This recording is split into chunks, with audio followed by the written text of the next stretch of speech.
მოგესალმებით, ძვირფასო მეგობრებო და სვენელებო. დღეს შემოგთავაზებთ არხ ვეჭერ ვიჩნესის ვიდეოს, რომელიც ეხება სიკვდილს. ალბათ გაგიგონიათ, რომ ვინც მოbrუნდა იმ ქვეყნიდან კლინიკური სიკვდილის შემდეგ, ამბობენ, რომ ვიყავი ტუნელში და ტუნელის ბოლოს ხედავდი სინათლესო და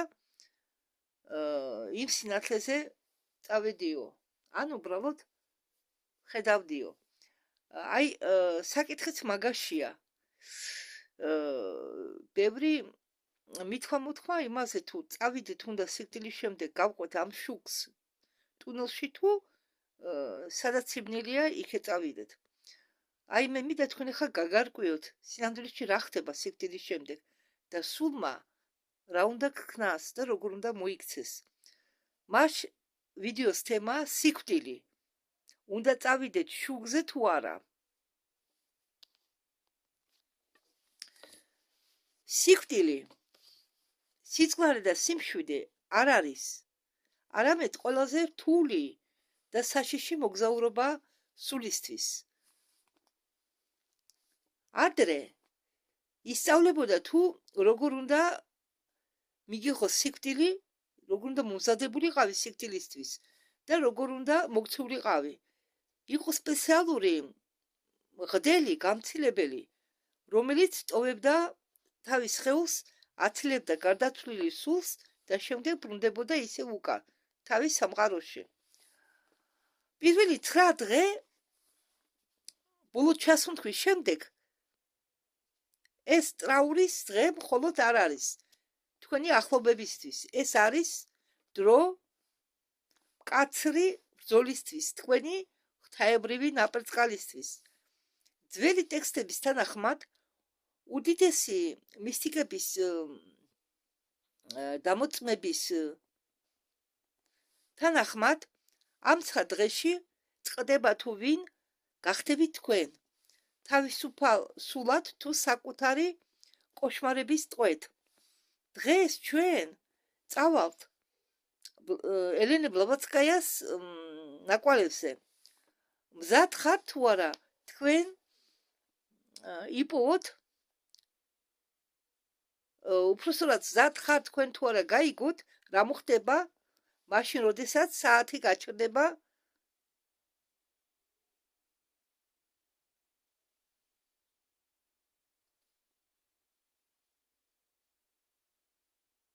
თქვენი გარდაცვალების შემდეგ. იმისთვის რომ გაიგო თუ 9 დღე რატომ ითვლება საბედისწერო, თქვენ უნდა ყურადღება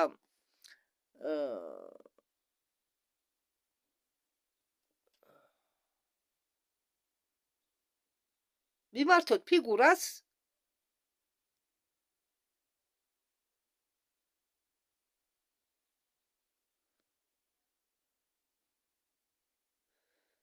თქვენ უნდა, ესე იგი, აი ამერია ხა.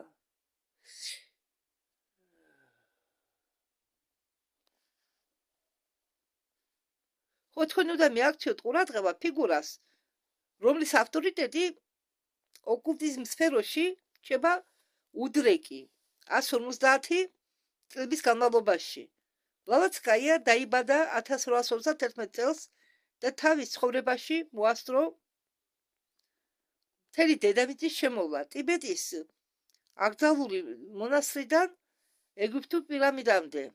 ის ამბობდა, რომ ჰქონდა ცდომა საიდუმლო დოქტრინამდე, საწყის ცოდნამდე, რომელიც დევს ყველა რელიგიების საწყისში. ბლავატსკაიასთვის სიკვდილი არასდროს არ იყო ჩიხი. ის აღმერთებდა მას როგორც ქიმიურ, უпроსტად ის აღწერდა მას, ანუ ბლავატსკაია აღწერდა სიკვდილსო როგორც ქიმიურ და ფსიქოლოგიურ პროცესს, რა დროსაც ხდება ადამიანის დაყოფა მის შემაერთებელ ელემენტებზე. ბლავატსკაია იყო სისტემატიკი. ის ხსნიდა, რომ ადამიანი მხოლოდ ცული და სულიერი ენერგია არ იყო, არამედ რთული სტრუქტურა 7 პრინციპებიდან შედგენილი, როდესაც ფიზიკური ფენა ატიებს ფუნქციონირებას იწყება დაშლის უდიდესი პროცესი. ბლავატსკაია აფრთხილებს და რომ პირველი ცხრა დღე ეს არის ტურბულენტობის ზონა, სადაც თქვენი პიროვნება იწყებს დაშლას, თუ თქვენ არ იცით თამაშის წესები, თქვენ რისკულობთ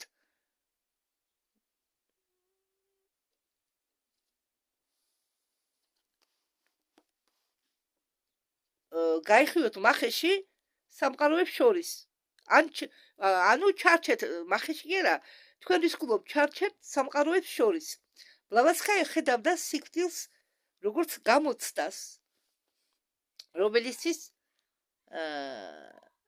რომლისთვის არავინ ემზადება, თუმცა ეს ყველასთვის გარდაუვალია. ამ დროს სული ძალიან სუსტია გარეთა ზეგავლენების მოქმედების ქვეშ, გარეთა ზეგავლენების მიმართ. ასწავლული სამყარო, რომელიც სულის გარშემო არის, დასახლებულია არსებებით, რომლებიც ელოდებიან მომენტს სულის სისუსტის მომენტს იმისთვის, რომ გაიტყვარუნონ წავცველების ენერგიით. ლევაშოვა სვეტლანა მე მაქვს წაკითხული სვეტლანა ლევაშოვას გამოცხადება ეს ბიბლიური გამოცხადება არა, მისი გამოცხადება, რაც მან ხილვა ნახა. ის იყო ძალიან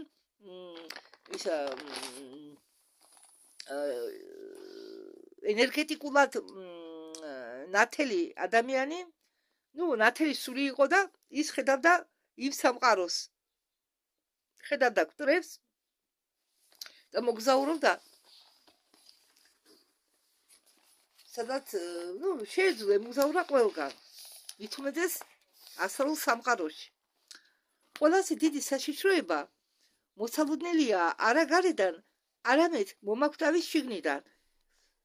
ის რისი გწამდა თქვენი ფარული ნაკლები და არაგანვითარებული სურვილები, ანუ არაგახორციელებული სურვილები, რომელიც თქვენ გქონდათ, მაგრამ თქვენი ცხოვრების მანძილზე ვერ განახორციელეთ.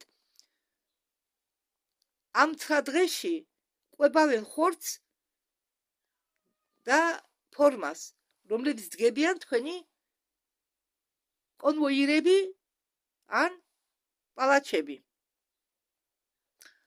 მაგრამ პირველსავე წუთებში სიკვდილის შემდეგ რატომ გრძნობთ ცოცხლების კავშირს და რა უცნაური ძაფი გვაჩერებს გაცილების პროცესში? მყოფს სხეულთან. ეს ის ძაფია, რომელსაც მე ხშირად ვახსენებ, რომ ეფირული სხეული ძაფითა მემაგრებული ფიზიკურ სხეულთან, უხილავი ძაფით, რომელიც მხოლოდ წრილ დონეზე ჩანს. მომენტში, როდესაც ექიმები აფიქსირებენ როგორც გულის გაჩერებას, ცნობიერების მხოლოდ საწყისია. ეს ჩამოგავს პროცესს, თითქოს ადამიანი გამოდის მოჭიდრო ჭყლენტალ ტანსაცმლიდან. სიკვდილის შემდეგ პირველ საათებში ადამიანი არ მიფრინავს ღრუბლისაკენ. ის რჩება აქ ოთახში, უცნაურ მდგომარეობაში, ნახევრად მძინარე მდგომარეობაში. ჩვენ გვაკავებს ეგრეთ წოდებული ვერცხლის ძაფი. ამაზე წერს ბლავატსკაია, ამაზე წერს რობერტ მონრო. ის არის ენერგეტიკული ჭიპლარი, რომელიც აერთიანებს ასტრალურ სხეულს, აგრეთვე მაგრამ აქ ლაპარაკია საუბარი ასტრალურ სხეულზე, მაგრამ აქ არ წერენ, რომ ასტრალური სხეული, ჩვენი სული მიერთებულია ეფირულ სხეულს. ასტრალური ჩვენი სული ვერ მიატოვებს სხეულს, სანამ ეფირული სხეული მიჯაჭვულია ფიზიკურ სხეულს. და სანამ ეს ძაფი არ არის გაწყვეტილი, საბოლოოდ სული თითქმის არის წყვე თავისი სხეულისა, თავისი გვამისა. მას ესმის ნათესავების ქვითნი ხედავს ექიმების ფაციფუც, მაგრამ არ შეუძლია ხმის ამოღება. ამ მდგომარეობას ბლავატსკაია უწოდებს გაცნობიერების პერიოდს. ამ 9 დღიდან პირველ 3 დღე ეს ვერცხლისფერი ძაფი იწყებს დაწვრილებას. ეს არის კრიტიკული დრო. თუ სხეული ექვემდებარება ნაძალად მოქმედებებს, მაგალითად ხდება გაჭრა ან ნაადრევი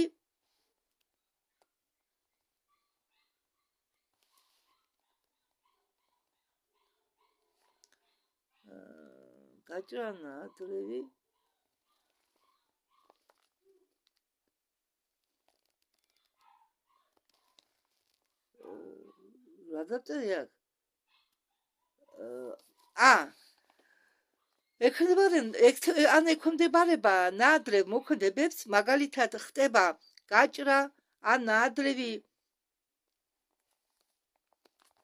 რა დავწერე? ჩარევა რა სხეულზე. რაღაც ძალადობრივი ჩარევები. გადაცვლილების როდესაც სული გარდაიცვალება მაგის შემდეგ, სული განიცდის კოლოსალურ შოკს, რომელსაც ბლავატსკაია აიგივებდა ცოცხლად ამპუტაციას. ჩვენ გონიათ რომ სხეული რადგან გვტარია, გადაცვლილია, მას არაფერი ესმის, მაგრამ სული ხომ ხედავს და ის როდესაც ხედავს რომ მას ნაადრევად წვავენ ან ჭრიან, ის განიცდის ისეთ შეგრძნებას, რომელსაც ბლავატსკაია უწოდებდა ცოცხლად ამპუტაციას.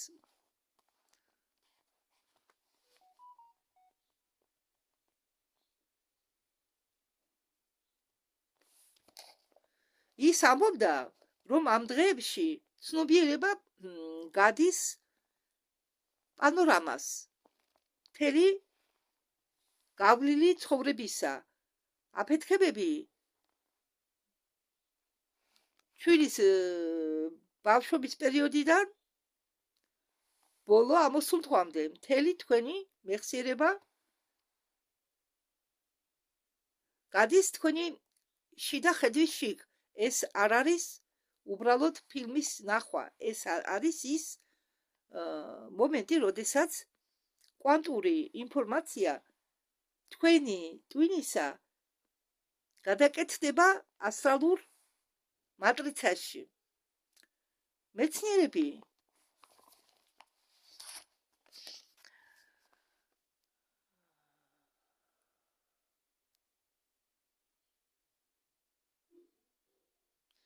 დღესაც კამათობენ სასიკვდილო განცდების გამო და უწოდებენ მათ галлюცინაციებს ჟანგბადის უკმარისობის გამო, მაგრამ ბლავატსკაია წინა წლებში ამბობდა, რომ ის галлюცინაციები არ იყო, არამედ ენერგეტიკული ენერგიების გადატუმბა ხდებოდა. თუ ადამიანი იყო მიბმული ძალიან მატერიალურზე და თუ მისი ფიქრები იყო მხოლოდ ფულზე, სექსზე და ხელისუფლებაზე, ვერცხლის ძაფი მონრო ამბობს, რომ ეს ვერცხლისფერი ძაფი 4 ცალია, მაგრამ ზოგი ამბობს, რომ ეს ვერცხლის ძაფი 1-ია. და მონროს წიგნი მე წავიკითხე და იქ მაგი აღწერდა, რომ ვერცხლის ძაფი არის 4 ძაფი აერთიანებს ადამიანს თავის წვრილ სხეულებთან. და როდესაც ადამიანი ფიქრობს დაბალ ვიბრაციულზე, მაგალითად მატერიალურზე, ფულზე, სექსზე და ყველაფერი ამ დაგვარზე რა,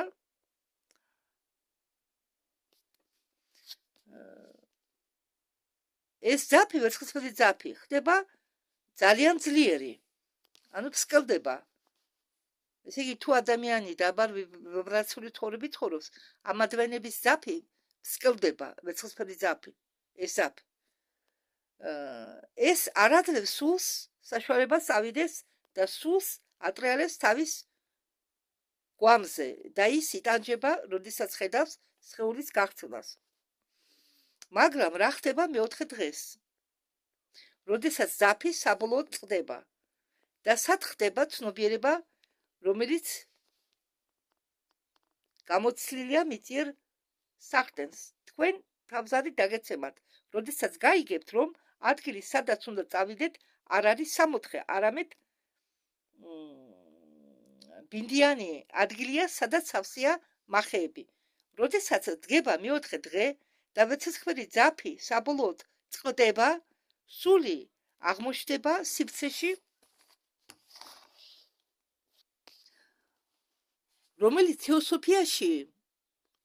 რომელსაც თეოსოფიაში უწოდებენ კამალოკა.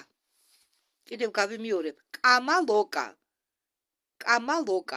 ეს სიტყვა სანსკრიტიდან ითარგმნება როგორც სურვილების სამყარო. ბლავატსკაია აღწერდა ამ ადგილს როგორც უხილავ ატმოსფერულ სფეროს, რომელიც არტყია ჩვენ დედამიწას, რომელიც ვიბრირებს სხვა სიხშირეზე. ხო, ამას მე ვეთანხმები, ასტრალი არის განლაგებული დედამიწის გარშემო. წვრილ დონეზე. კამალოკა ეს არ არის ჯოჯოხეთი, ჩვეულებრივ გაგებაში, მაგრამ ეს ადგილია, სადაც ჩვენი საკუთარი ვნებები დგებიან ობიექტური რეალობებით. როგორც ობიექტური რეალობებს ისე ვხედავ. აქ არ არის დრო, არ არის მანძილი, გადასალახი, მაგრამ არის უფრო რაღაც საშინელი. თქვენი არ ასრულებული, არ ახტენილი სურვილები, რომლებიც თხოვენ დაკმაყოფილებას.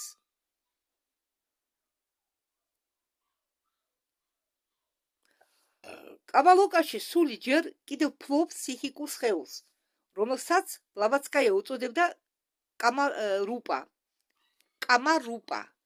კამა და რუპა ერთად. და თუ თქვენ ვერ ისწავლეთ თქვენი იმპულსების გაკონტროლება, კამარუპა იქცევა რეალობად ასეთი სულებისთვის და იძენს საკუთარ ნებას. ადამიანი გადაიქცევა იმად, რასაც ბლავატსკაია უწოდებს ელემენტალიებს. და მე სულ ფიქრობდი, ელემენტალიები, კი ვიცოდი, რომ ელემენტალიები იყვნენ წვრილი სამყაროს არსებები, მაგრამ საიდან ჩნდებოდნენ, ეს არ ვიცოდი. ნახევრად გაცნობიერებული არსება, რომელსაც წყურია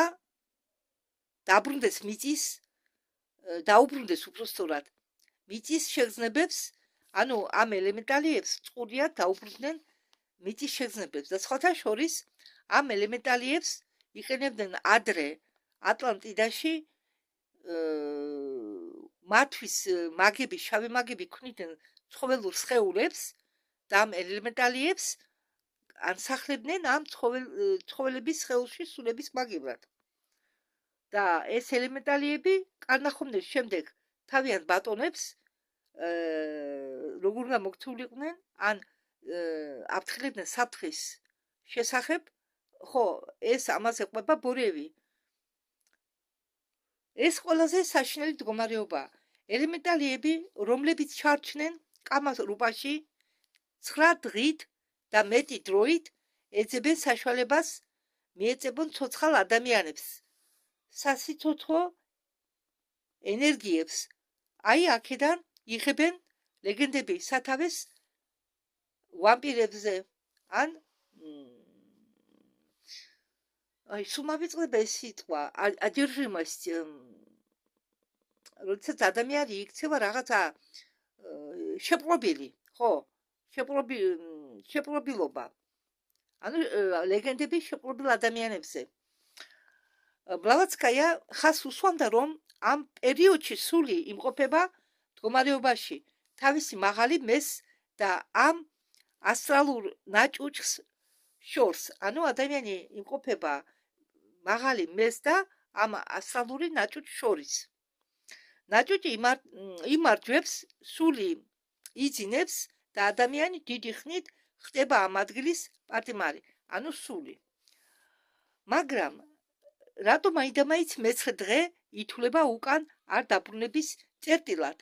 რა გრანდიოზული მოვლენა ხდება მეცხრე დღე ღამის ბოლოს, რომელიც ხსნის წავა თუ არა სული სინათლისაკენ ან დარჩება სიბნელეში. 9 დღიანი პერიოდის შუაში ბრძოლა კამალოკაში აღწევს თავის პიკს. ბლავატსკაია აღწერდა ამ პერიოდს როგორც სინდისის სამართალს.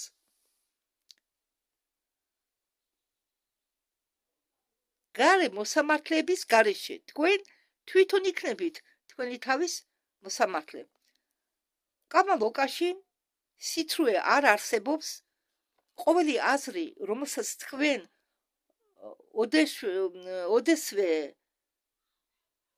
მალავდით, ხდება ხედვითი. მეშვიდე და მერვე დღეს ხდება მაღალი გონების გამოყოფა დაბლისაგან. ეს არის მომენტი ფსიქიკური დაძაბულობისა. სხვათა შორის ჩვენ კი გვეუბნებიან სული, მაგრამ თურმე ადამიანში სულის გარდა ყოფილა ფანტომი და გროვა, შავი გროვა. ზგუსტაკს უძახიან რუსულად და მაგის თარგმანი მე ვერ ვნახე ინტერნეტში. ზგუსტაკ. და ეს ფანტომი არის კეთილი მხარე. ზგუსტაკი არის ბნელი მხარე. და სხვათა შორის ამის შესახებ ხშირად ამბობს ალიონა ვოლკოვა, რომლის არხია რეალნი მისტические ისტორიი, ანუ რეალური მისტიკური ისტორიები. მას ხშირად გამოუძახებია ფანტომი. ის ხედავს მათ, ხედავს. და ამბობს სულ რომ ზგუსტაკი არის ბოროტი, ფანტომი არის კეთილი. სულის გარდა ესენიც არის. ამას რატომ ალავენ? რატომ?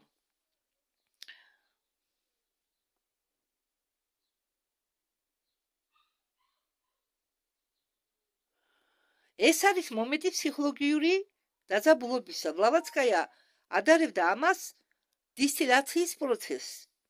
მეორე და მეცხრე დღის საშიშროება დევს გაცნობიერების დაკარგვაში. უმრავლესი სულები ამ მომენტში არიან ღრმა ტრანსის მდგომარეობაში და მათ არ ესმით რომ მოგწნენ და აგრძელებენ თავიანთ წარმოსახვაში თამაშს. მე რატო ვკითხულობ, საერთოდ რატო ვამბობ ნელა, რატო არ ვამბობ ჩქარა? ხო, ერთმა სვენელმა მირჩია, რომ ცოტა ჩქარად რომ ისაუბროთო და ან მოემზადოთო წინასთან. წინასთან როგორ მომემზადო ბატონებო, მე ამას ხო ყველაფერს ჩემო სვენელებო, ამას ხო ყველაფერს დრო უნდა. მე მაგდენი დრო არა მაქვს რომ ჯერ მოვემზადო. მე ხომ პირდაპირ თავ თვეში ერთხელ ინტერნეტს და პირდაპირ თარგმანი მირჩევნია. წაკითხული მაგალითად რასაც მე ვწერ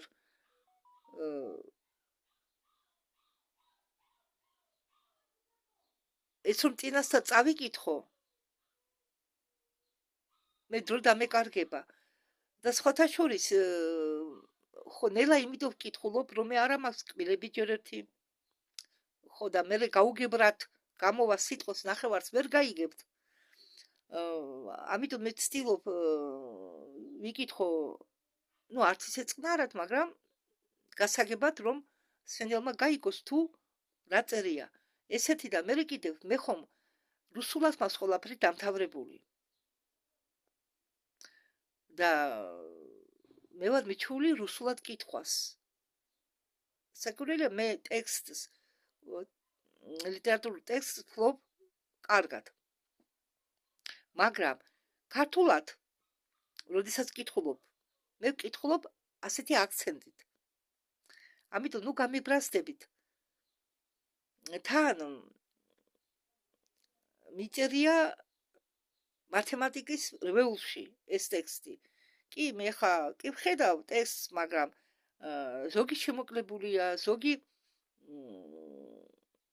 სიჩქარეში ისეა დაწერილი, ზოგჯერ ჩემ დაწერილს რუსულად მაგალითად მე ნებისმიერ ტექსტის ხელნაწერი ტექსტის საკითხვა შემიძლია ვარჩევ, არ მიჭირს.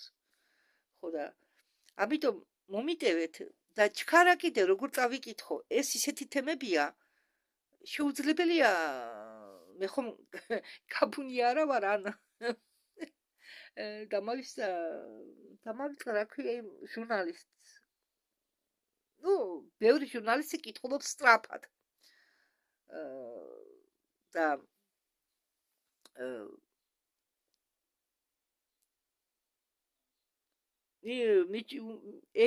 ენას უნდა მიჩვევა, ხომ გესმით ჩემი? თუმცა რა მნიშვნელობაა მე როგორ კითხულობ? თავარია მე თქვენ გაწოდებთ ასლს, მე ხომ გამოცდაზე არ გამოვდივარ. ხო ჩემო არა ეს არა პირიქით მე მადლობელი ვარ იმ სვენელის ვინც ეს მაგას შეურაცხყოფა არ მოუყენებია არა პირიქით მირჩია მაგით ჩემი სვენელია მადლობელი ვარ რომ საერთოდ არ მოგერიდოთ თუ რამის თქმა გინდათ რჩევების მოცემა ან შენიშვნის მოცემა არ მოგერიდოთ დაწერეთ მე ეს არ მწყინს პირიქით მე ეს მიხარია და მე თუ რამის გამოსწორება შემიძლია შევეცდები გამოვასწორო მაგრამ სამწუხაროდ მე ასე ვკითხულობ ასეთი აქცენტი მაქვს მე ქართულში როდესაც ვკითხულობ ან საუბრობ ხოლმე ბავშვობაში დედაჩემი ხვდებოდა სიცილით როდესაც მე ქართულად ვკითხულობდი ტექსტს ისეთი ეცინებოდათ ჩემ დევს და დედაჩემს კარგით მოდით გავაგრძელოთ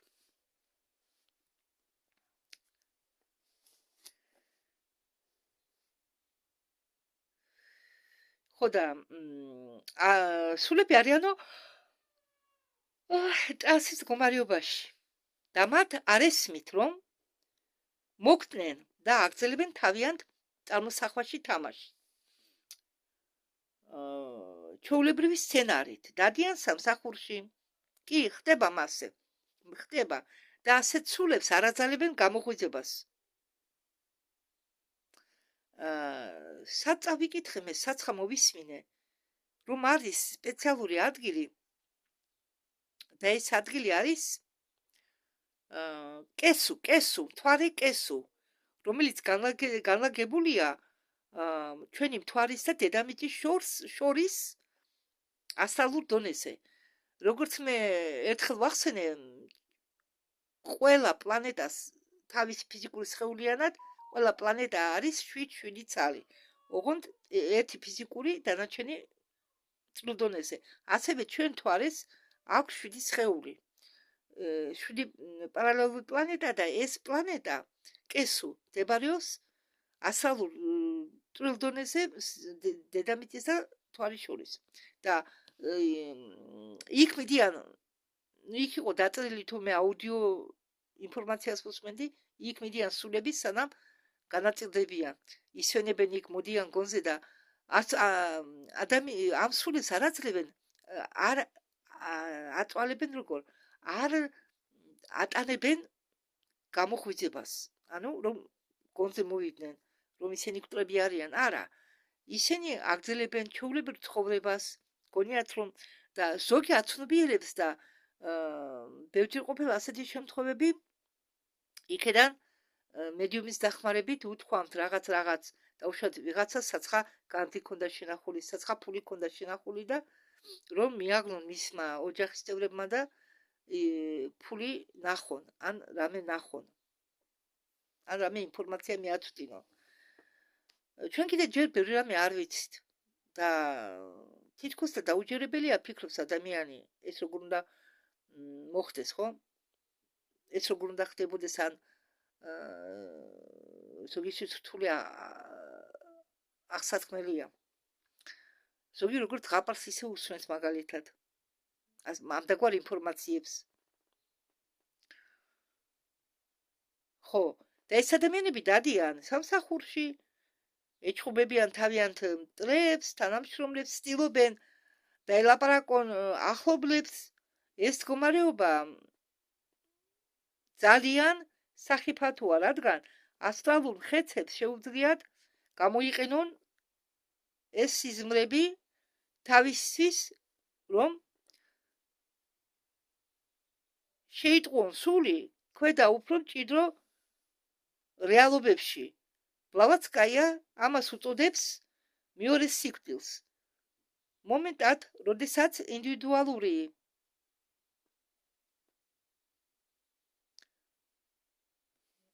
ახაც რაღაც ვერ შიფრო რა დავწერე. იქნება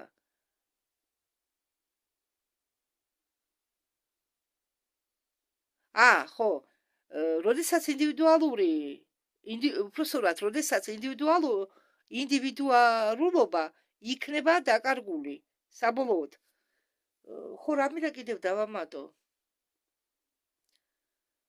თქვენ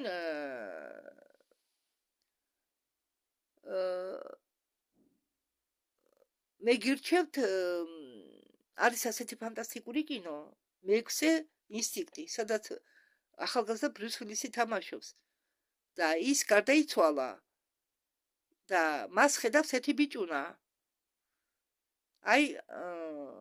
ამდაგვარი სიტუაცია თითქმის იქა. სული ვერაცნობიერებს, რომ ის გარდაიცვალა, არ უნდა ამის მიღება.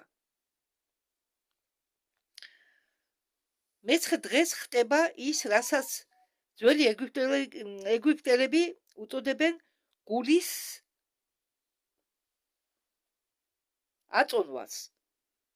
ესე იგი, მეცხრე დღეს ხდება თურმე გულის აწონვა. ადამიანის ენერგეტიკული ბალანსი საბოლოოდ ფიქსირდება. თუ მიწიერი ჩვევების ტვირთი გადაწონის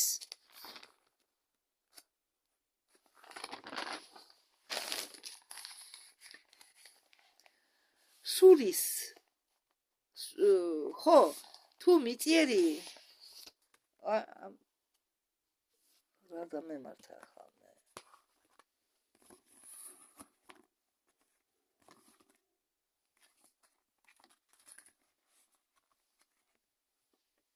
მაბადიეთ.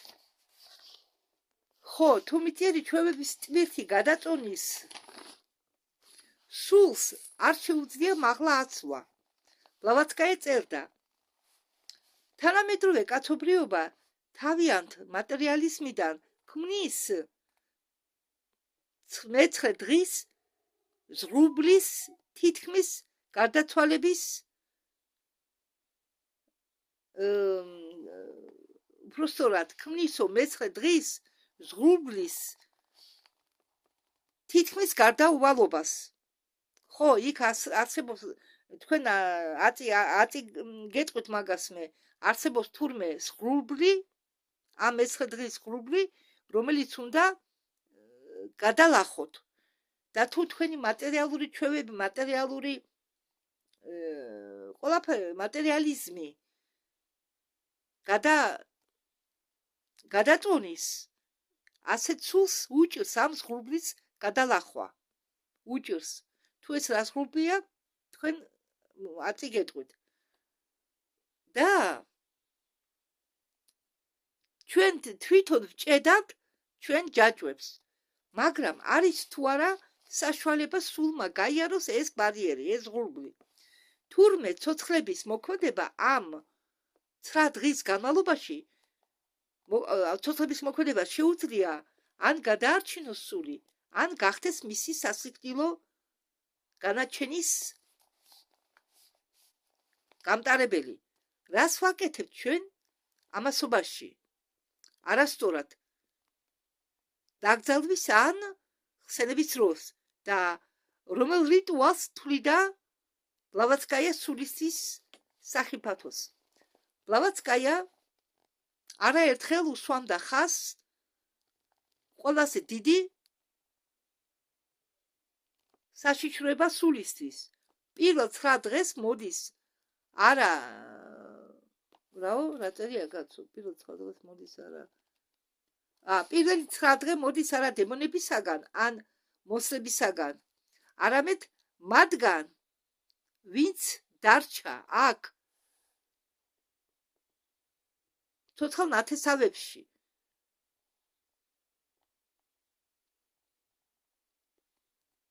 თავს იკავებენ ლამის, რომ ეს მათი ტირილი არ ქრება.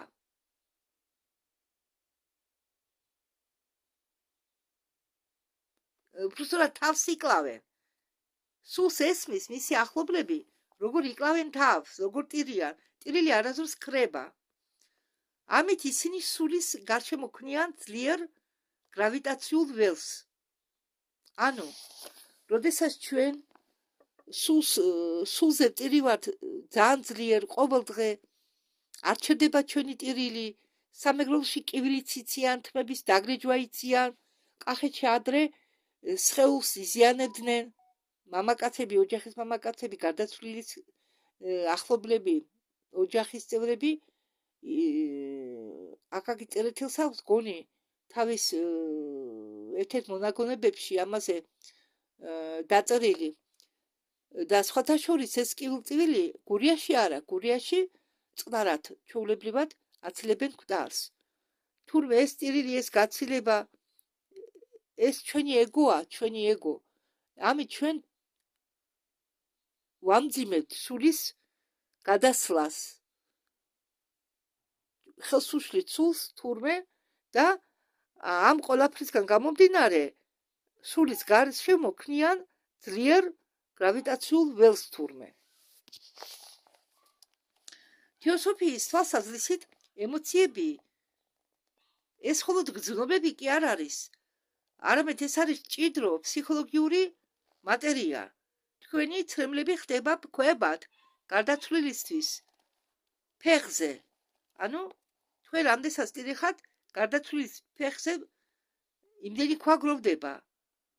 გროვდება არა პირაპირ გაგებით, არამედ უმძიმდება სიარული, გასვლა და არ აძლევს მას ასტრალური სხეულს, მის ასტრალურ სხეულს ავიდეს უფრო მაღალ ფენებში. ანუ მძიმდება სული, მძიმდება. ბლავატსკაია აღწერდა საშიშ სურათს. სული უკვე გამზადებულია გადასვლისთვის. გრძნობს სიყვარულის ძახილს. როგორც აუტანელ ტკივილს, ის ხედავს ტკივილს თავიანთ ახლობებში და მოძრავი სინანულის შეგრძნებით ან შეჩვეული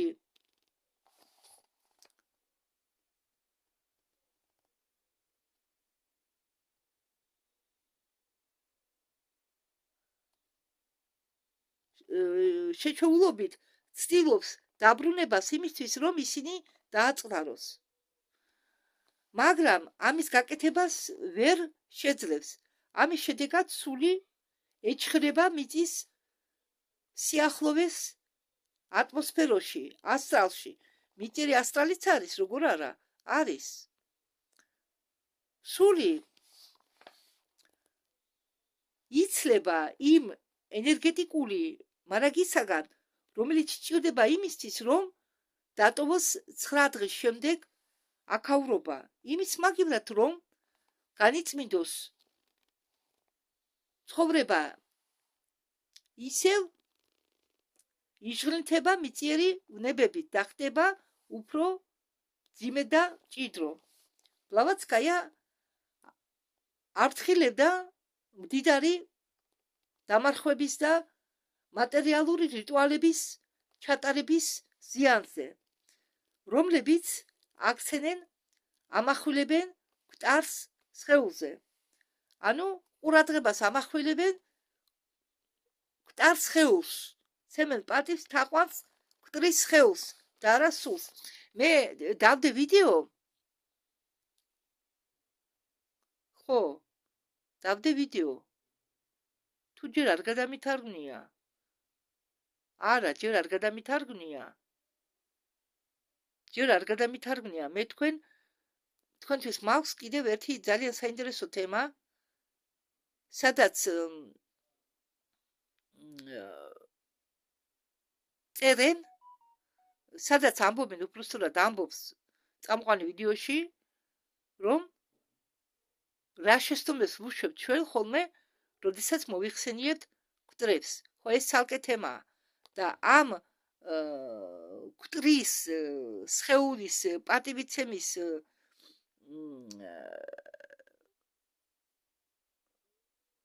გამო თუ რაზიანს ვაყენებთ ჩვენ სულს, აი ვიდეოშია აღწერილი. ამიტომ მე ხლა მასე არ დავიწყებ საუბარს, ის ცალკე ვიდეო იქნება. მაგას მე ალბათ შემდეგ ჩართვისთვის მოგიმზადებ, ის უნდა დავწერო მე, გადმოვიწერე ვიდეო, ჩვეულებრივ ვიდეო იმაში, ტელეფონში მაქვს დაფიქსირებული და ვიდეო ინტერნეტში როდესაც არ მექნება, მე ამ ვიდეოს თქვენ მე დავაკოსპოთებ ჯერ და შემდეგ წარმოგიდგენთ. შემდეგ ჩართვაში. მაშ გავაგრძელოთ. რაც მეტ ყურადღებას აქცევენ გვამს, მით მეტი ძლიერდება სულის გაიგივება გახსნით მდგომარეობაში ყოფ გვამთან. იდეალური საშუალება დაეხმაროთ წამსვლელს ეს არის წყნარი მშვიდი ლოცვა ან სწორი ნათელი მოგონება, ნებისმიერი ხმაურიანი გამოვლენა ემოციებისა ამ დღეს ცხადს განმავლობაში ეს არის ძალადობის აქტი სულის შეფარდებაში, მაგრამ არის უფრო სხვა, უფრო ბნელი მხარე ურთიერთმოქმედებისა, ორი სამყაროსი რა ხდება, როდესაც ახლობლები ცდილობენ არა მხოლოდ ტირილს, არამედ იძახებენ სულს მედიუმის დახმარებით და ატარებენ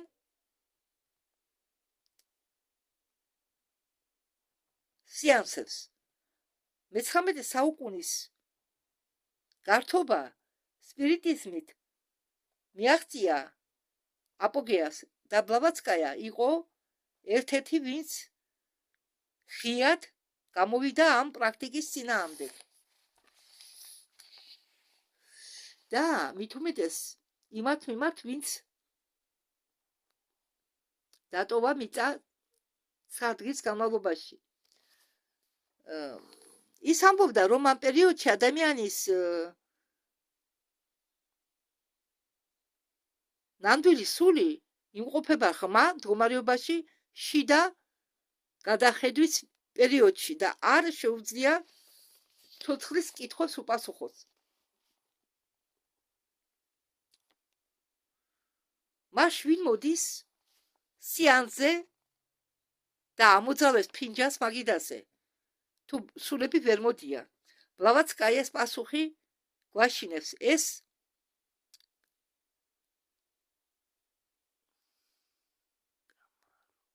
კამარუპები ან ცარიელი ასტრალური გარსები არიან, რომლებიც ჩამორთმეული არიან გონებას. ის მათ უწოდებდა ფსიქიკურ რუპებს. როდესაც ადამიანი კვდება მისი დაბალი ბუნება, რომელიც შედგება ცხოველური ინსტინქტებიდან და წვრილი ველებისაგან, წვრილი ჩვევებისაგან, ველებისაგან კი არა, არ ქრებიან უცებ. ის გამოეყოფა და იწყებს მოჩვენების ცხოვრებას, ეწევა პარაზიტულ არსებობას, მაპატიეთ, აქ შემოკლებული მაქვს და ეწევა პარაზიტულ არსებობას. თუ პირველი 9 დღე მედიუმი იძახებს სულს, ის შედის კონტაქტში ზუსტად ამ გარსთან, ენერგეტიკულ პარაზიტთან, რომელიც ფლობს გარდაცვლილის მეხსიერებით, მაგრამ არა მისი სულით. ამ ჩრდილებს შეუძლიათ იყვნენ დამარწმუნებლები, მათ იციან ოჯახური საიდუმლოებები და მიწიერი წვრილმანები, მაგრამ მათი მიზანი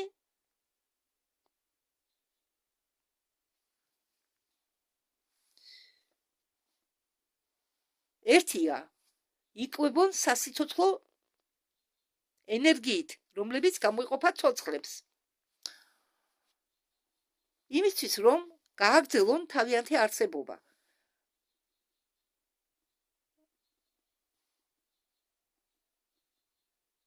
მასეთ არსებებთან ურთიერთობა პირველ 9 დღეს აყენებს გამოსწორებელ ზარალს, გარდაცვლილს.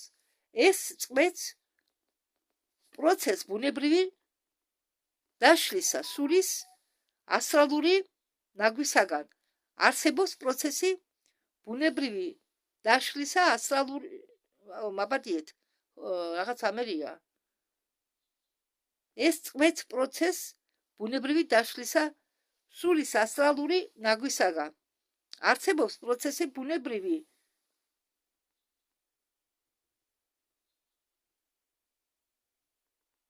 რა დროსაც აკერებთ იმას ისევ, რაც უნდა იყოს დაშლილი. ხო, ესე იგი, როდესაც ჩვენ მათ ვიძახებთ, ჩვენ ამ არსებებს, ამ გარს ისევ უკან ვაწებებთ სულს და ხელს ვუშლით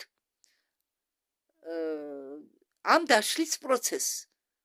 ხელს ვუშლით. ანუ რაც დაიშალა და რაც გამოეყო, ისე უკან ვაბრუნებთ. ისე უკან ვუბრუნებთ სულს. ხომ გამიგეთ? აქედან გამომდინარე, სული შეიძლება ისევ გაიჭედოს მშიერი მოჩვენების სახით. და ძალიან ბევრი სულები დადიან ასე. მით უმეტეს გულგტარი დედები, რომლებსაც შვილები გარდაეცვალა და ვერ ეგუებიან იმას, რომ შვილი არ ყავთ გვერდით. ასეთი შვილები დადიან არიან სასაფლავებზე გაჩხერილი. და როდესაც ასეთი დედები დადიან ასეთ სასაფლავებზე, ისინი ძალას ართმევენ დედებს და დედები შემდეგ ავამტყობდებიან. აი, ერთ-ერთი მაგალითს გეტყვით, მე პოლიკლინიკაში რო ვიყავი, რიგში ვიდექი უროლოგთან. და იქ იყო ერთი დედა გარდაცვლილი, ორი დედა გარდაცვლილი მეთქი, შვილ გარდაცვლილი დედა.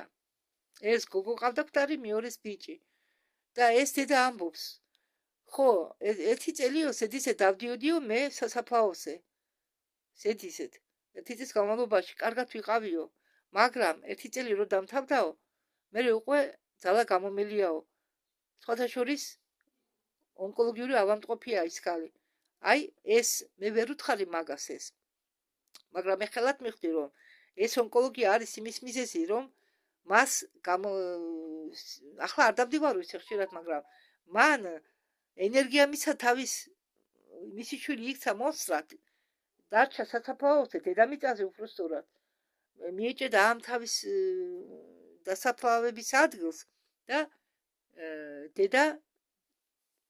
დედას წაართვა, დედას ართმევდა სასიცოცხლო ენერგიას, რით დედა დაავადდა ონკოლოგიური დაავადებით. სხვა მიზეზი აქ არ არსებობს. აი, ეს ერთ-ერთი მიზეზი. მე მაგას ვერ ვუთხარი, რომ ეს თუმცა ის ეკლესიაში დადის და მღვდელს უთქვამს, რომ არ შეიძლება უზედმეტად კვდრის შეწუხება. ეს სიყვარული არა, ჩემო კარგებო, ეს არის ეგოიზმი. ეგოიზმი. ჩვენ გვიჭირს ზოგჯერ ჩვენი კვდრების გაშვება. მე გამიჭირდა დედაჩემის გაშვება. გამიჭირდა. მე ბღაოდი დედა რომ გარდამეცვალა. ბღაოდი. იმიტომ რომ დედაჩემი მე მამასთან ვიზრდებოდი და დედაჩემის სითბო და სიყვარული სულ მაქვს. კი, ვაკითხავდი არ და დაგევსე. მე ყოველთვის მაქვს დედაჩემის სითბო. და მე ის არ გავუშვი. არ ვიცოდი მე.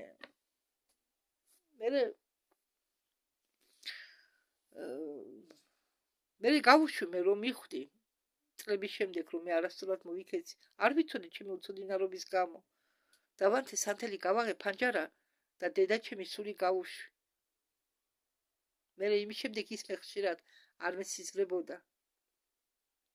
სულ ყოველ ღამე თითქმის იყო ჩემთან. ხო, ასეთი შეცდომები არ უნდა დაუშვათ. ჩვენ საყვარელ ადამიანების სულს არ უნდა მივაყენოთ. მაგდაგვარი. და მამა რო გარდამეცვალა, მე უკვე მზად ვიყავი. კი, ვტიროდი. როგორ არა, გული დამწყდა. მენატრებოდა მამა ჩემი, მაგრამ ვაპატიეთ. ჩემი ემოციების გამო. კიდევ კარგი ახლა არ ვხედავთ მე. მაშ გავაგრძელოთ.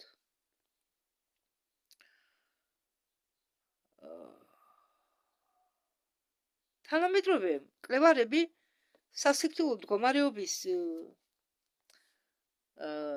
განცდებისა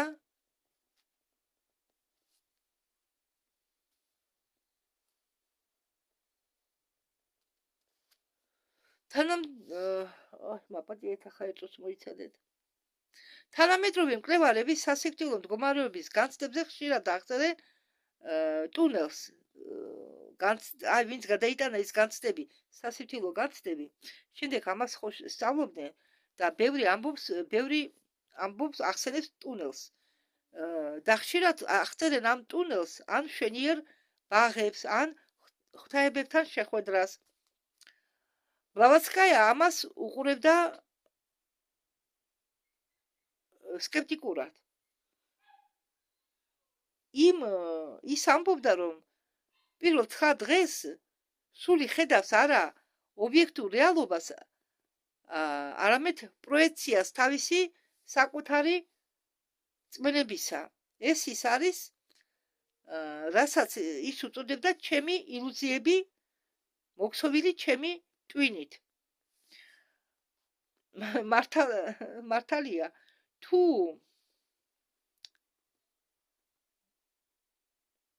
ადამიანი იყო ღრმა მორწმუნე, ის ნახავს ანგელოზებს ან წინასწარ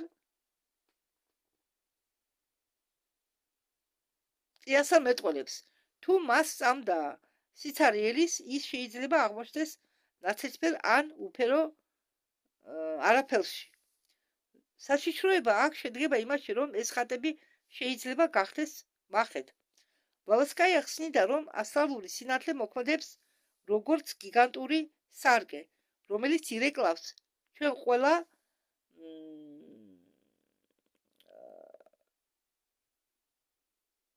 აზრებს, ყველაფერს, რაც კი ცხოვრებაში გაგვაჩნდა, რაც კი დაფარული იყო, არა დაფარული იყო, ამას ყველაფერს ირეკლავს და თქვენ განახებთ.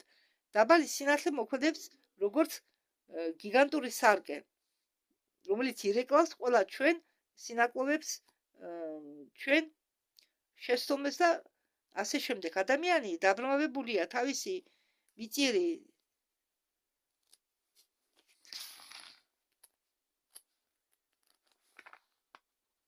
წარმოდგენებით 60-ზე, ანუ ჩვენ გონიათ რომ მოხდებით 60-ში ან ჯოჯოხეთში. სხვათა შორის მე მინდა თქვენ შეგახსენოთ, რომ მე დავდე ვიდეო ნიღბებზე. ვინ ხდება ჩვენ სიკვდილის შემდეგ. ხო, აი იმ ვიდეოს ამ თემასთან კავშირი აქვს. ხო, აქაც ამბობს ბლავატსკაია, რომ ჩვენ ხტებიან თითქოს და იქაც ვამბობ მე ამას, რომ ჩვენ ვინც იქა წერს წამყვანი ამბობდა წამყვანი რომ ვინც ჩვენ წამდა ცხოვრებაში, რომელ რელიგიასაც ვეკუთვნოდით, ის პიროვნებად წარსგება ჩვენ წინაშე, მაგრამ სინამდვილეში ეს არ არიან ის პიროვნებები. და თუ ვინ არიან, იმ ვიდეოში არის აღწერილი კარგად.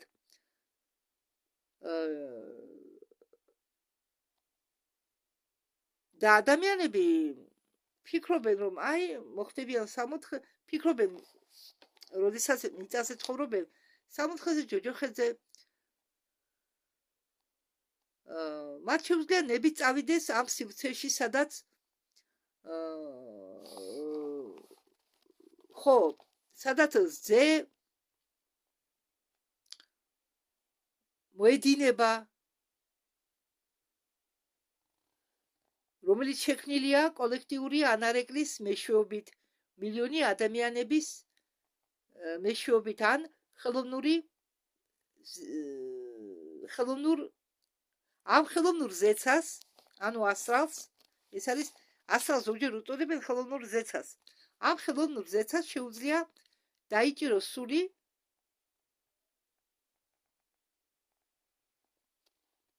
ასეულობით და რაძლებს მას მიაღწიოს ჭეშმარიტებისკენ. ეს არის მენტალური ციხე ოქროს კისოსებით. ერთ-ერთი მეთოდი თავის არიდებისა მასეთ მახესი არის პირველი 9 დღე. ანუ 9 დღეს ძალიან მნიშვნელობა აქვს, რომ სული მახეში არ გაებას. ეს არის სრული არქონა დოგმატიზმისა. სრული არქონა დოგმატიზმისა, მხოლოდ ის, რომელმაც გაცნობიერა მატერიალიზმის ილუზორობა სამყაროსი, შეუძლია იცნოს სიყალბე მაგ ხარესაც. ხო, ანუ სული, გადასვლის სული, როდესაც აღმოჩნდება ასტალში, შეუძლია სწორი არასწორი და ტყული და სიმართლე გამოიცნოს. სინათლე ტუნელის ბოლოს არის ხშირად ჩვენი საკუთარი შინაური ცეცხლის ანარეგლი და თუ ჩვენ მას მივიღებთ ღვთაების მაგვარად, ჩვენ დავკარგათ ჩვენ თავისუფლებას. გასაკვირია, მაგრამ თანამედროვე ნეირობიოლოგები, რომლებიც სწავლობენ ტვინის მუშაობას სიკვდილის მომენტში, აკეთებენ მსგავს დასკვნას. ჩვენი გონება ბოლო წუთამდე ცდილობს ინტერპრეტაცია გაუკეთოს მსგავსი სიგნალები ცნობილი ხატების მეშვეობით. ინტერპრეტაცია გაუკეთოს მსგავსი სიგნალებს ცნობილი ხატების მეშვეობით, მაგრამ რა იქნება თუ ამ მკაცრი ხატების უკან დგას კვანტური მათემატიკური საწყისი სამყაროს. თუმცა ბლავატსკაია ოპერირებდა მისტიკურ ტერმინებით მეცნიერების თანამედროვე პირობებში.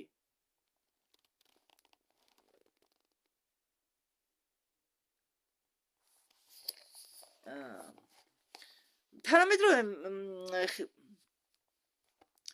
მისტიკური ახალ ამერია ტვინი. თანამედროვე პროცესები ისეთია, როგორც სერ როჯერ პერენოუსის და სტუარტ ხემერონის თქმით გვაიძულებენ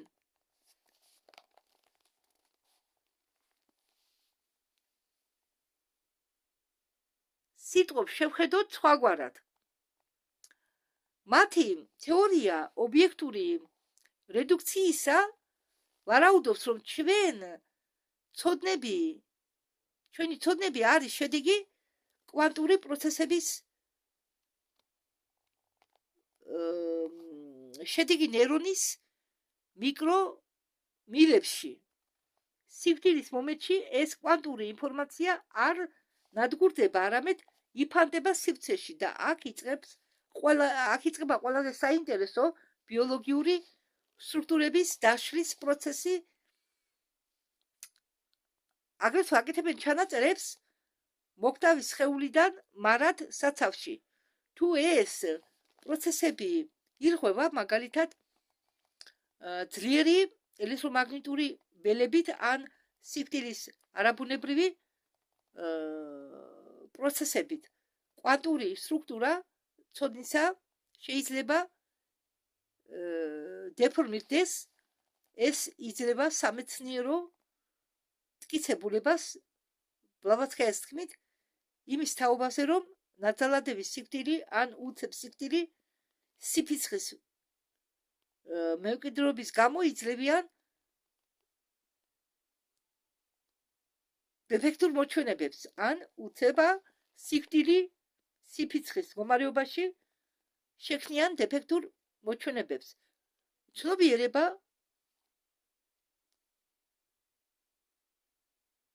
უბრალოდ ვერ ასწრებს გაანაწილოს ისინი ახალ კოორდინატებზე. ამდაგვარად 9 დღე ეს ტექნოლოგიური ციკლი ბუნებისა ადამიანის სულის გადამუშავებაზე, მაგრამ რა ხდება ამ ციკლის ბოლოსკენ, რომ მიდის მომენტი, წინ გველოდება მეცხრე დღე, მომენტი, როდესაც ნიღბები საბოლოოდ ვარდება და სული ეჯახება იმას, რასაც ბლავატსკაია უწოდებდა ზღურბლის დაცვად. ვინ არის მასეთი საშინელი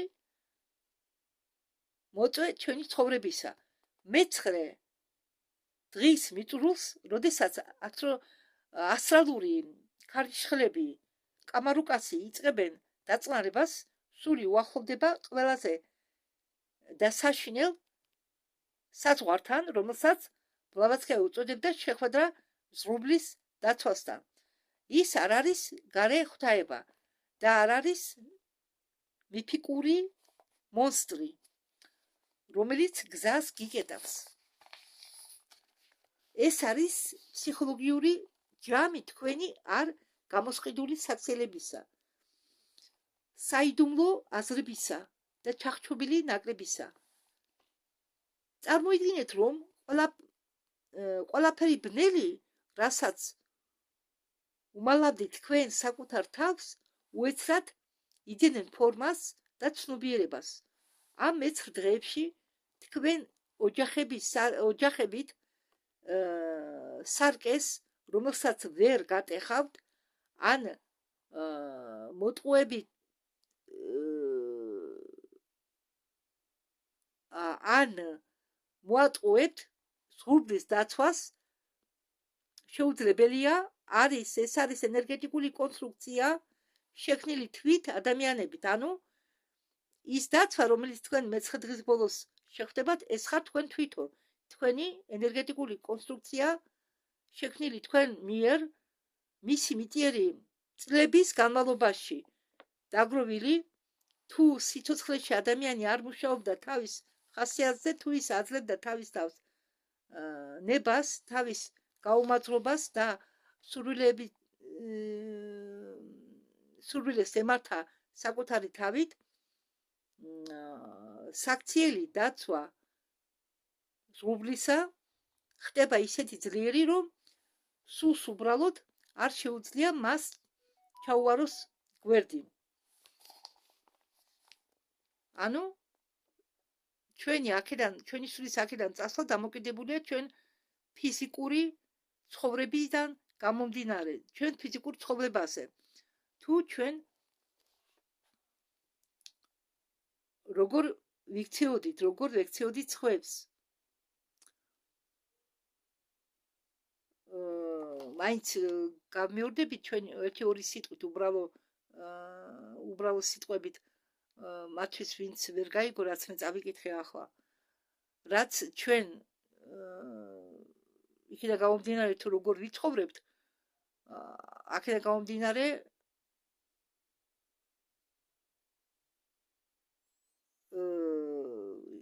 ჩვენ წინაშე წარსდგება დაცვა, თუ ჩვენ, ესე იგი, ცუდად ვიქცეოდით, დაცვა იქნება ძლიერი. ჩვენ მას ვერ ჩავუვლით გვერდს და თუ ჩვენ კარგად ვიქცეოდით და ჩვენ თავს ვამუშავებდით, დაცვა იქნება სუსტი და ჩვენ შეგვიძლია, ჩვენ სულ შეუძლია ისე ჩაუვაროს ამას, რომ ყურადღებაც კი არ მეაქციოს. ხომ გესმით ჩემი?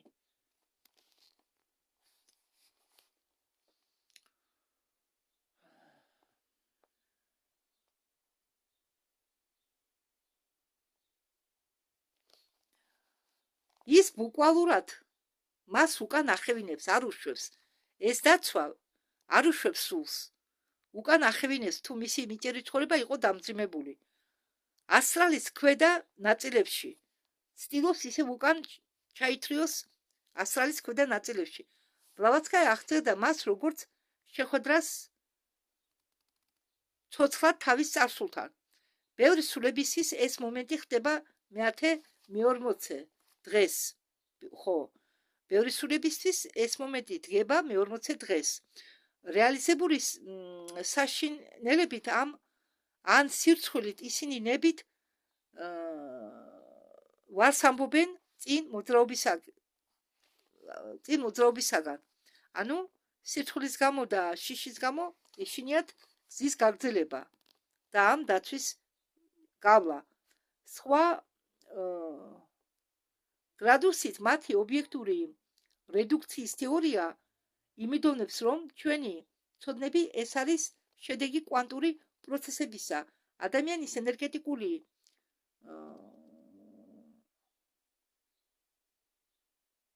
პატერნის დანგრევა ხდება ამ 9 დღეში. ბიოლოგიის თვალსაზრისით ამ 9 დღეში იწყება უკან მოუხედავი პროცესები რბილი ქსოვილების დაშლისა, მაგრამ კვანტური ფიზიკის თვალსაზრისით ეს ის დროა, რა დროსაც ინფორმაცია, რომელიც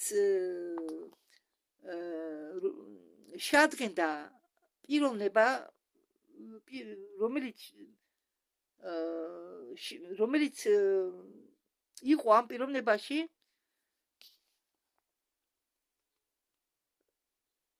საბოლოოდ კარგავს კავშირს ბიოლოგიურ ტარებელთან. ბლავატსკაია ამას უწოდებდა ბიოლოგიურ ელექტროობის წასვლას.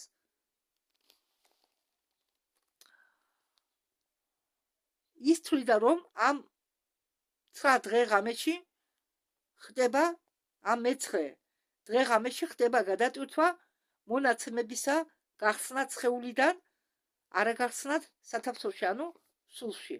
თუ ეს პროცესი ირღვევა, ცნობიერების კვანტური ცნობიერების სტრუქტურა დეფორმაციას განიცდის. დეფექტური მოჩვენებები ეს უკვე ითქვა, იმეორებენ, თავიდან იწყება, ხო ეს გამოტოვე მე ხშირად ერთ-ეგებს იმეორებენ, ორჯერ იწყებენ, ნახევარ ვიდეოს გაივლი, ხო, მოусმენ. შემდეგ ისე თავიდან მეორდება იგივე ნახევარი ვიდეო და ეს მე გამოტოვე. რა ემართება მათ, ვინც ბედავს ზღუდლის დაცვას თვალებში შეხედოს. ფილოსოფიური სწავლების თანახმად, თუ ნაპერწკალი მაღალი ცნობიერებისა ადამიანში ძალიან ძლიერია, დაცვა იწყებს თავისი სიმჭიდროვის დაკარგვას. ეს არის ნების ბრძოლა, სადაც ერთადერთი იარაღი არის გაცნობიერება. მეცხრე დღეს წყდება წავა თუ არა სული მეორე სიკვდილის გზით და თუ დაკარგავს ინდივიდუალურობას ან მოახდეს გარღვევას მაღალი სამყაროებისაკენ. მაგრამ არის ადამიანის კატეგორიები, რომლებისთვის ეს ზღუდული ხდება არა მხოლოდ გამოცდა, არამედ უსაზღვრო წამება.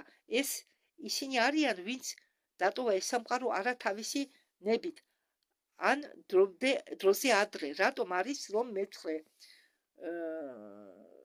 დღე თვითკვლევარების არა, პაპატიეთ?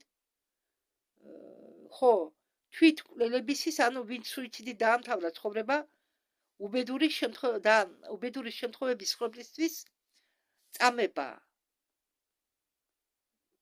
რადგან მათთვის ეს წამება იქცევა ხოლმე მარადისობად. ბლავატსკაია თავის ნაშრომში იცით რა, ბლავატსკაიას კი იხსენებენ, მაგრამ საერთოდ თუ აქვთ ამ ხალხს ბლავატსკაიას ნაშრომი წაკითხული. მოდით უბრალოდ ბლავატსკაიას არ ვახსენებ მე, თუმცა კარგი, როგორც არის ისე იყოს. ბლავატსკაია თავის ნაშრომში გამოაშკარებული ზედაში ხსნიდა, რომ ასეთ შემთხვევაში ადამიანის სასიცოცხლო ციკლი არ არის დასრულებული. ენერგეტიკული სისტემა, რომელიც გათვლილია მაგალითად 60 წელზე უცებ წყდება 15, 25 ან 30 წლის დროს. ადამიანს უნდა იცხოვრა მაგალითად 70 წელი, მაგრამ ის ადრე მიდისო. ამ შემთხვევაში 9 დღის კანონები მუშაობენ სხვაგვარად და შედეგები შეიძლება იქნეს კატასტროფიული. თვითკვლელებისთვის კამალოკა ხდება არადროებით.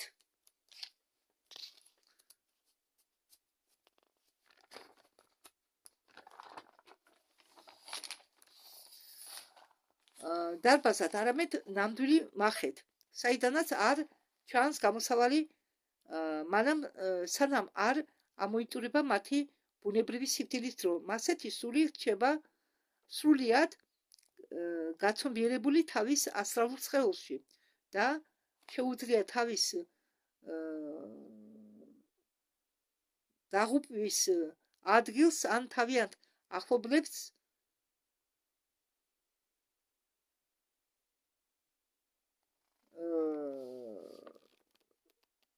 იხსენებდეს ან შეეცადოს მათთან დაკავშირებას. ის ჯერ ისევ ძნობს შიმშილს, წყურვილს, ტკივილს, მაგრამ არა აქვს საშუალება ეს ყველაფერი მოაგვაროს. ბლავატსკაია ამ უბედურებს უწოდებდა მიტიერ მომზიდველებს. 9 დღე მათთვის არის ხანძრივი ბოდიალობა. ხანძრივი ბოდიალობის საწყისი ელემენტალიების სახით ისინი ხედავენ ცოცხლების სამყაროს, მაგრამ მათგან გაყოფილები არიან კედლით, რომელიც გასვლა შეუძლებელია, რაც აგიშებთ მათ. მასეთი არსებები უნებლიეთ ხდებიან ტყვე პარაზიტები და ცდილობენ შეუერთდნენ ცოცხალი ადამიანების ნერვულ სისტემას, რომ წუთიერად მაინც იგრძნონ მიწიერი ყოფის გემო. უბედური შემთხვევების ხორბლები იმყოფებიან უფრო უკეთ მდგომარეობაში, მაგრამ მათთვისაც 9 დღიანი დებიუტი უარყოფითი მოქმედება მათი წვრილი სხეულები არ იყო მზად დაშლისთვის და პროცესი დაშლის პრინციპებისა ხდება ძალიან ტკბილეული.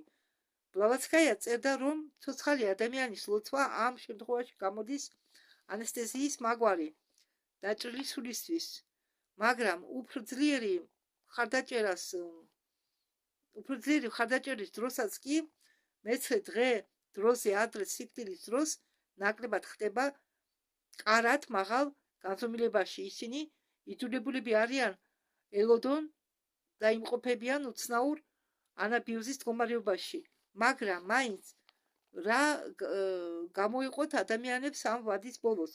ეს რომ გავიგოთ, ჩვენ უნდა გავერკვეთ სულის ქიმიაში, რომელსაც ბლავატსკაია უწოდებდა პრინციპების ბრძოლად. მე-9 დღის ბოლოსკენ ასტრალურ სხეულში გარდაცვლილისა ხდება პროცესი, რომელსაც ბლავატსკაია ადარებს ქიმიურ ინიექციას.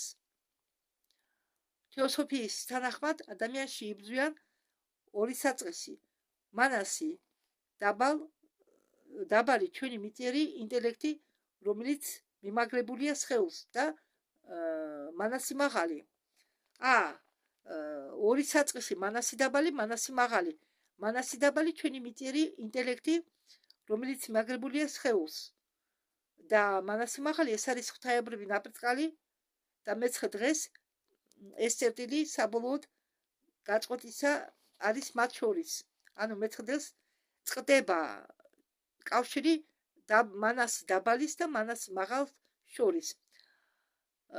ეს მომენტი, როდესაც ყველაზე საუკეთესო რაც იყო თქვენ პიროვნებაში, თქვენ სიყვარულში, თქვენი ხელოვნებითი საწყისები, თქვენი სიკეთე იშთანთქმება, თქვენ მაღალი მეთი დანარჩენი წვრილმანი ეგოისტური რჩება კამალ-ოკაში ცარიელი გარსის სახით.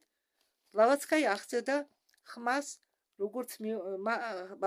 ბლავატსკაია აწერდა ამას როგორც მეორე სიკვდილს მიწიერი აზროვნებისა. მე-9 დღის შემდეგ ის, რასაც ჩვენ აღვიქვამთ ადამიანად, მაგალითად მზია, ფაქტიურად წყვეტს არსებობას, როგორც მთელი ობიექტი რჩება მხოლოდ სულთა ესტრაქტის გამოცდილება, რომელიც მზად არის დევა ჩანში გადასასვლელად. ნეტარი ძილის მდგომარეობაში თუ მიწიერი პიროვნება არ იყო ძლიერი და უბიწო, რომ მასში ვერ მოინახა ვერაფერი მარადიული, მაღალი მეს თვის ვერაფერი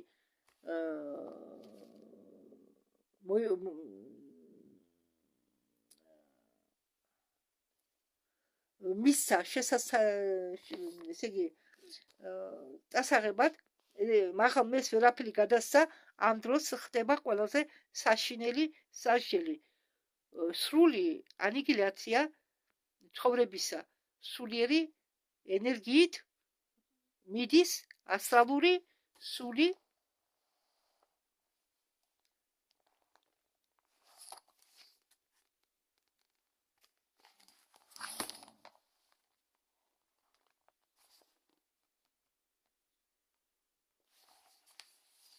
გვამი კი აგრძელებს ხო ასტრალური სული კი აგრძელებს უმნიშვნელო ბოდიალს სიბნელეში ბევრი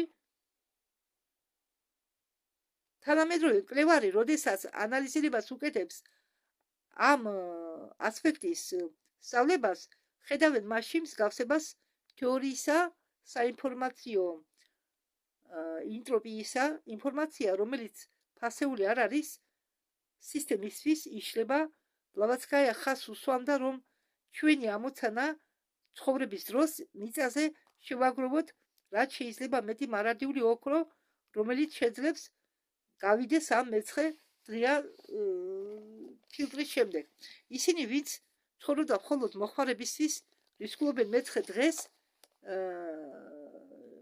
შეამჩნიონ რომ მათგან არაფერი დარჩა მაგრამ როგორც გამოიყურება ეს გადასვლა მათთვის ვინც წარმატებით გადის ამ გამოცდილებებს რა ელოდება განწმენდილ სულს 9 მეცხრე ღამის ბოლოს თუ 9 დღის ბრძოლა დასრულდება მაღალი საწყისის გამარჯვებით დგება მომენტი უდიდესი განთავისუფლებისა ბლავატსკაია აღწერდა მე-10 დღეს როგორც დევაჩანის მდგომარეობის შესლის დასაწყისს დასავლეთ ტრადიციებში ამას ხშირად ურევენ სამოთხეში მაგრამ თეოსოფია იძლევა ბუკვალურად ღმა განსაზღვრებს ეს არ არის ადგილი არამედ არის ცნობიერების მდგომარეობა რომელიც გავსია ყველაზე საუკეთესო ნათელი სიძვლისა რომლის ხოლო წარმსახვა შეგიძლია აქ სული ისენებს მიწიერი განსახიერების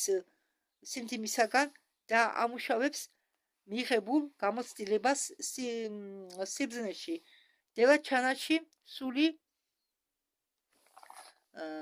არ შემორტყმულია მათი ხატებით რომლებიც მას უყვარს და აკეთებს იმას რაც მათთვის მოქონდა სიხარული მაგრამ ბლავატსკაია არ თხილებდა ასეთ ილუზია ბლავატსკაია არ თხილებდა რომ ასეთი ილუზია თუნდაც უსაზღვრო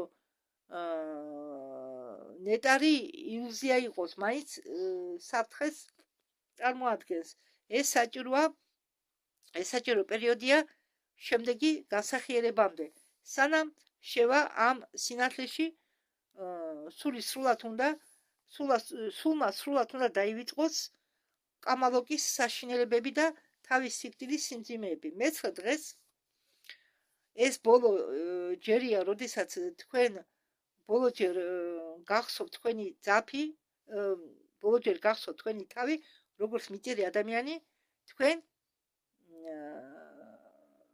პიროვნებად ერთად და თქვენ პიროვნება ხო გახსოვთ თქვენი საკუთარი თავი როგორც პიროვნებად ან ერთიან თავად და ვალებთან ერთად ამის შემდეგ იწყება დავიწყების პერიოდი მაგრამ დევაჩანაში გზა ყველასთვის არ არის გახსნილი ბლავატსკაია ამტკიცებდა რომ თანამედროვე ხალხი რომლებიც ჩაფლული არიან სკეპტიციზმში მატერიალიზმში თვითონ იკეტავენ თავისთვის ამ კარებს თუ ადამიანს სიცოცხლეში სწამდა რომ სიკვდილის შემდეგ არ არის არაფერი მისმა ცნობიერებამ შეიძლება შექმნას მის გარშემო აბსოლუტური სიცარიელის ზონა სადაც ის იმყოფებოდეს იქნება შემდეგ ციკლამდე დაბადებამდე ასე რომ მე-9 დღე ღამე მხოლოდ გაწმენდის დრო არ არის მაგრამ რეალიზაციის დროა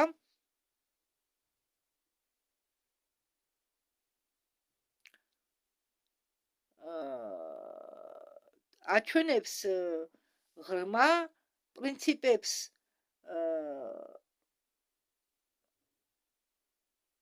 მაგრამ რეალიზაციის დროც არის და აჩვენებს ყველაზე ღრმა პრინციპებს, მაგრამ რა იქნება თუ მეცნიერებმა დაამტკიცეს ამ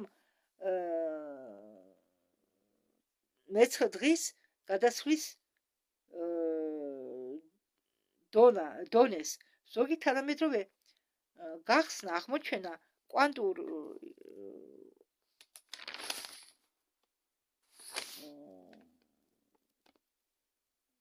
ბიოლოგიაში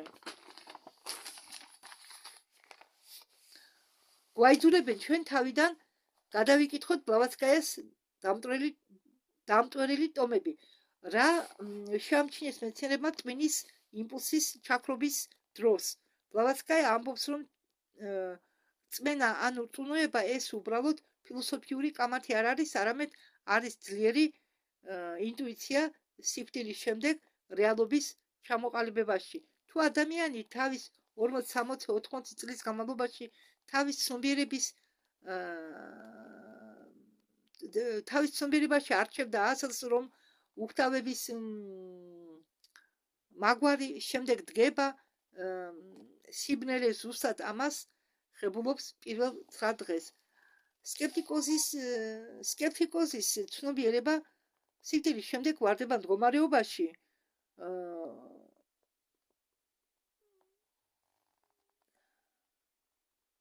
ასტრალურ პარალელში, როდესაც ის ხდება სხეულის გარეთ, ასეთი ადამიანები ხედავენ და ისმენ ყველაფერს, რაც ხდება, მაგრამ მისი გონება შებოჭილია მატერიალიზმის დოგმებით. ვარს ამბობს დაიჯეროს იმ ის რეალობები, რასაც ხედავს, ეს ქმნის საშინელ კოგნიტიურ დისბალანსს, ხდება დისონანსი, მატერიალისტის სული პირველ დღეებში გააქვს ადამიანს, რომელიც ხედავს სინათლეს, მაგრამ ჯიუტად აქვს თვალები დახუჭული და თავის თავს არტყუნებს, რომ დაბრუნავდა. ეს არის ნებით გამოკითხვა საკუთარი ტვინის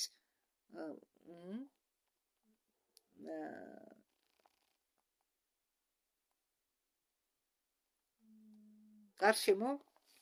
ბლავატსკაია წერდა, რომ ასეთი სულები ხშირად ვარდებიან მძიმე დილით მდგომარეობაში, სადაც ისინი უსაზღვროდ არიან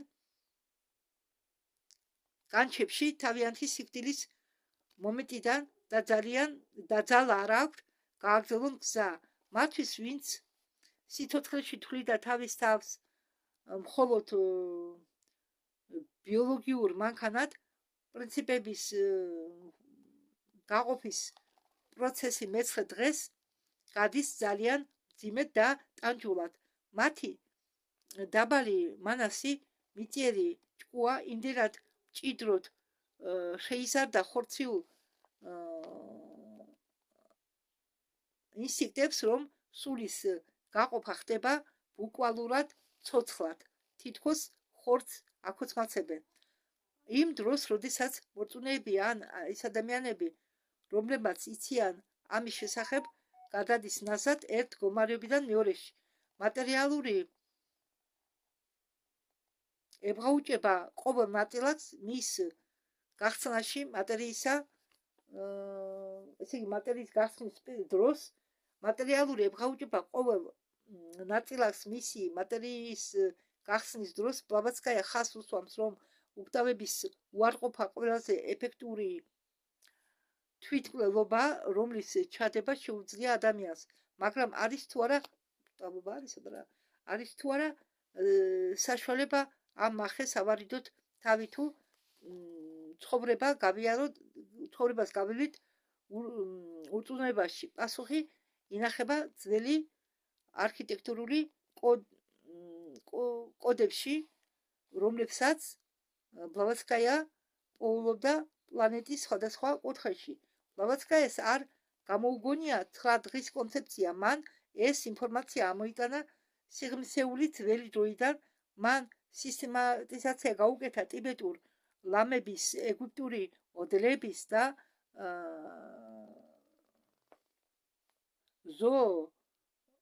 ზოორასტრიზმის მიმდევრებს ის მიანიშნებდა იმას, რომ რიცხვი 9 არის საკრალური გასაღები ჩვენი სამყაროს წყობისა. ასეა დიახ, ეგვიპტურ ქტრების წიგნში ახდენენ 9 ღმერთებს, რომლებიც აცელებენ სულს მიწისქვეშა სამეფოში. ტიბეტურ ტრადიციაში კი ბარდად ხიოდოლი პირველი 7-9 დღე ითვლება პერიოდად, როდესაც მტარს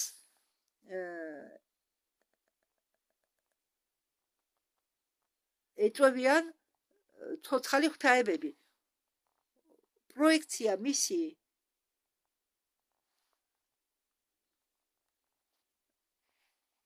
ცნობიერებისა.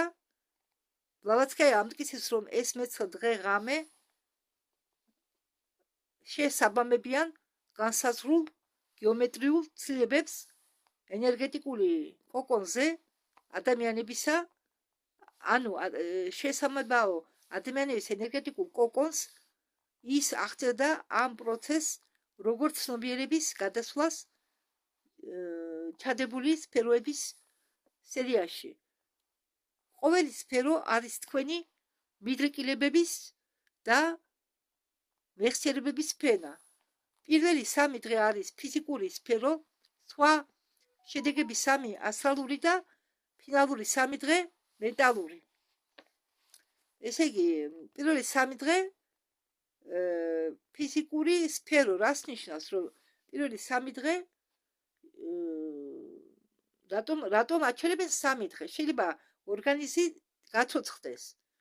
ხო, ამიტომ ამბობენ ალბათ, რომ ფიზიკური სფერო ეკუთვნის ფიზიკურ სხეულს ეს 3 დღე. შემდეგი 3 დღე ეკუთვნის ასტრალურ სფეროს და შემდეგი 3 დღე ეკუთვნის უკვე მენტალურ სფეროს. მე-9 დღე ეს არის ცენტრი წერტილი ზეროსი, რომლიდან უნდა შეძლოს გასვლა სულმა, რომ არ იქნეს ისევ უკან ჩათრეული სანსარაში.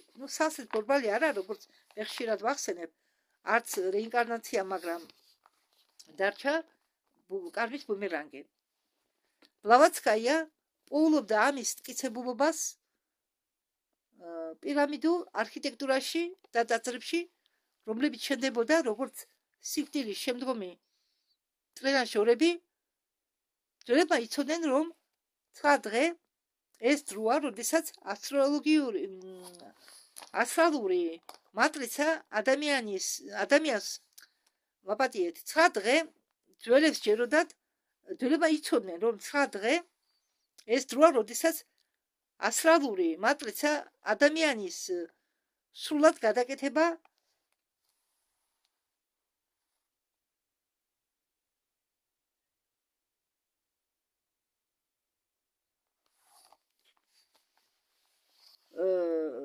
უпростоრა ასტრალური მატრიცა ცდილობს ადამიანის სრულად გადაკეთებას, ანუ ადამიანის სულის გადაკეთებას.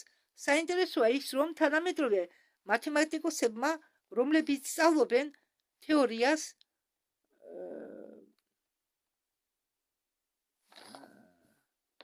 ბიოფრაქტალებისა და სტრუქტურისა, სივრცის სტრუქტურისა, აღნიშნავენ, რომ რიცხვი 9 ხშირად არის დასრულებული თვით ორგანიზებული სისტემების ციკლებისა. ბლავატსკაია დაწუნებული იყო, რომ კაცობრიობას რომ ცოდნოდა სულის მათემატიკა შიშის სიკვდილის წინაშე გაქრებოდა. მომზადება 9 დღისთვის სიკვდილის შემდეგ უნდა იწყებოდეს სიკვდილამდე რამდენიმე წლით ადრე. სიკვდილი ეს არ არის მოვლენა, ეს არის შედეგი. და ამით დავასრულოთ. ხო, მადლობთ ყურადღებისთვის.